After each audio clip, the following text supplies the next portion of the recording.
सगळ्यांना विनंती राहील माझी, सरकार आपलं आहे, पहिली ही गोष्ट तुम्ही मान्य करायला शिका.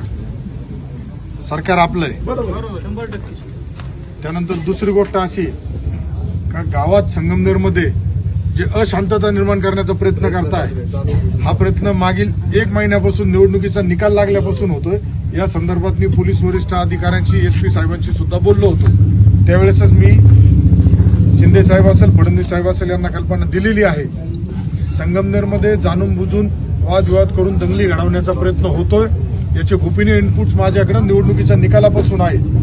आणि या ज्या घटना घडताय या निश्चितच कुठंतरी चुकीच्या पद्धतीने घडताय. कुणालाही पोलीस प्रशासन पाठीशी घालत असेल, जो कोणी कर्मचारी असेल, अधिकारी असेल, तर त्यांच्या विरुद्ध संघर्ष करायला पहिला तुमचा आमदार इथं पहिला उभा आहे. छत्रपती शिवाजी महाराज की जय.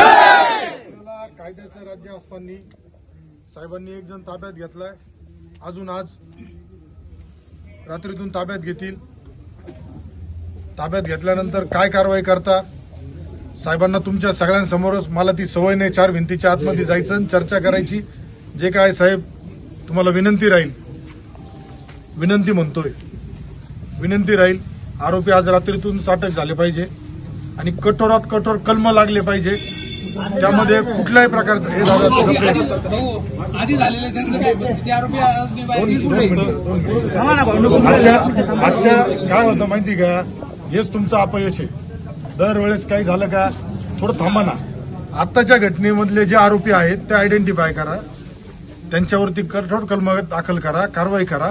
आणि यापूर्वी मागील काही दिवसापासून ज्या घटना संगमनेरात घडल्यात ते सुद्धा आरोपी कोण आहेत, फक्त ते नोंदवले गेलेत आणि साईडला राहिलेत, ते राहता कामा नये. ते सुद्धा कोण आहे ते शोधा.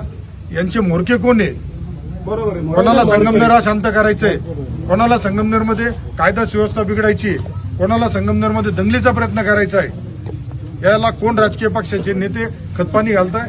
आता काही जणांनी मला त्या कुटुंबाच्या लोकांनी तिथल्या स्थानिक एक माजी नगरसेवकाचं नाव सांगितलंय. त्याच्याबाबत सुद्धा साहेब तुम्ही शहानिशा करायला लागेल. का ते वातावरण अशांत करायचा प्रयत्न करू राहिले.